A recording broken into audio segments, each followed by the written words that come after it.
We're diving straight in today, French learner. Listen to this clip and try and spot what's different about what you hear and what you read. Instituteur, oui. Il y a eu quelques affaires bizarres depuis la fermeture de votre école, non? And now listen to this clip and do the same.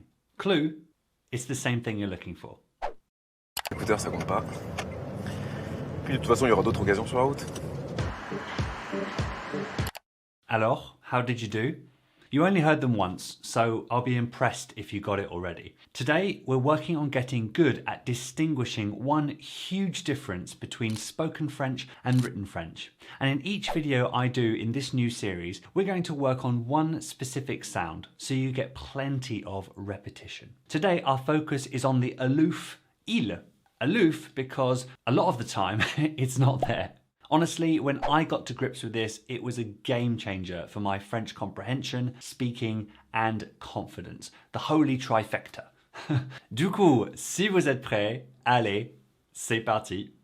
When I started training my speaking on the spoken French of others rather than the written words and sentences, the trajectory and quality of my French changed forever. So in this video, I'm going to go through 3 forms of il y a that pretty much all French speakers say on a daily basis that until now may well have been incomprehensible to you, dear learner.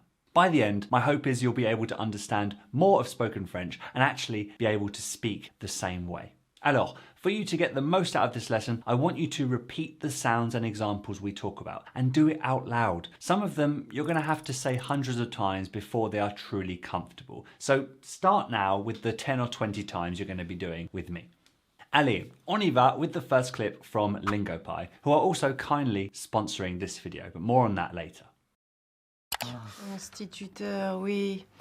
Il y a eu quelques affaires bizarres depuis la fermeture de votre école, non? Il y a eu quelques affaires bizarres. I didn't give you any context, but that's okay, because our goal is not to understand the whole clip, but rather to understand the contracted pronunciation of il y a. Even though the subtitles write the correct written form of il y a, if you listen carefully, that is not at all what is pronounced. Let's hear it again, and then again at half speed. Il y a eu quelques affaires bizarres. Il y a eu quelques affaires bizarres. Ya, ya. Repeat that. Ya, ya. So it's not simply that it's spoken fast. No, the il actually isn't pronounced at all here, and this is extremely common. If you're never told this, you may think there's something wrong with you, something wrong with your ears, but no, the written and spoken forms are simply different. Listen and repeat. Ya eu. Ya eu. Ya eu quelques affaires bizarres. Il y a eu quelques affaires bizarres. I'm not putting text on screen for these parts, and this is deliberate so you can focus on the sound and not be influenced by your English phonetic system in any way. A more handy way to write this would be ya or ya eu, because here in our example it's il y a in the passé composé, ya eu.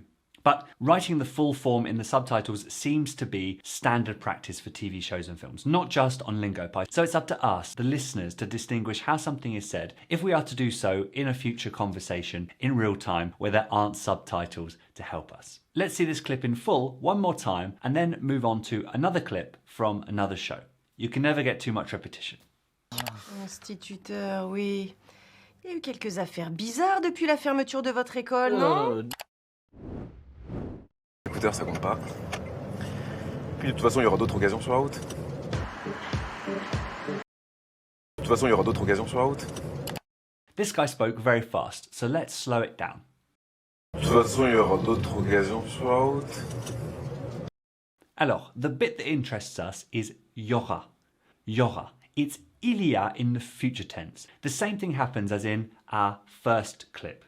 Il y aura is almost never said unless you're in a French class or a particular environment where speaking slowly and clearly is favoured. Repeat after me.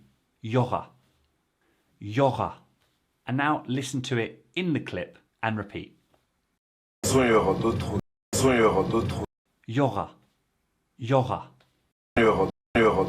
And here's the full line again so you have more context and ability to flow onto the other words.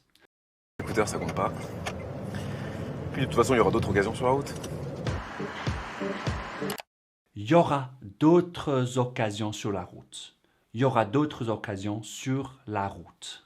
Now you might be wondering where these French language shows are available to watch, and the answer is on LingoPie, which is a video on-demand platform much like Netflix, but made especially for French learners like toi et moi. It's got all kinds of awesome features that can really propel your French forward if used in the right way. One, it's got shows and short films from all sorts of genres, so you can watch what really interests you and therefore makes it easy to stay focused with the French. Plus, you can use their Google Chrome extension to understand more of your favourite Netflix shows such as Lupin or Plan Coeur.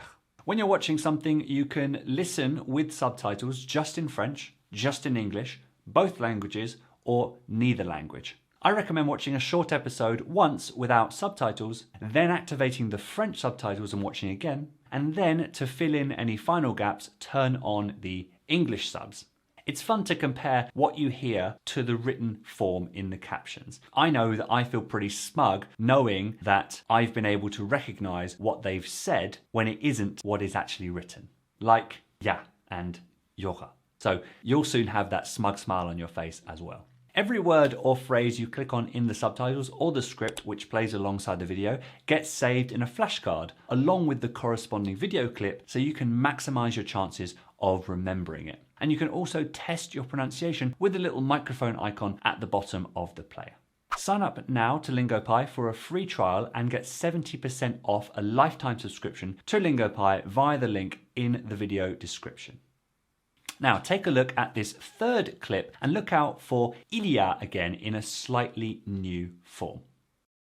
02 pour savoir si tu es bien arrivé. Mais t'imagines si elle se rend compte qu'il n'y a personne à la maison. Elle va angoisser? Elle va appeler la police? T'imagines si elle se rend compte qu'il n'y a personne à la maison? Aha! So we've had il y a in the present and il y a in the future. And now we have a negative sentence in the present. And there are three things to consider here in order to be able to pronounce it like her. First, the N apostrophe. It's in the subtitles, I know, but it is nowhere to be found in the audio. More on that in a future video. Listen and repeat the y a personne. T'imagines si elle se rend compte qu'il n'y a personne à la maison? Y a personne. Il n'y a personne à la maison. Y a personne. Il n'y a personne. Il n'y a personne. Il n'y a personne. Y a personne. If you find it's made more challenging by the fact that there's a QU apostrophe attached to the beginning, que, then just ignore it for now. Y a personne. Y a personne. There is no one.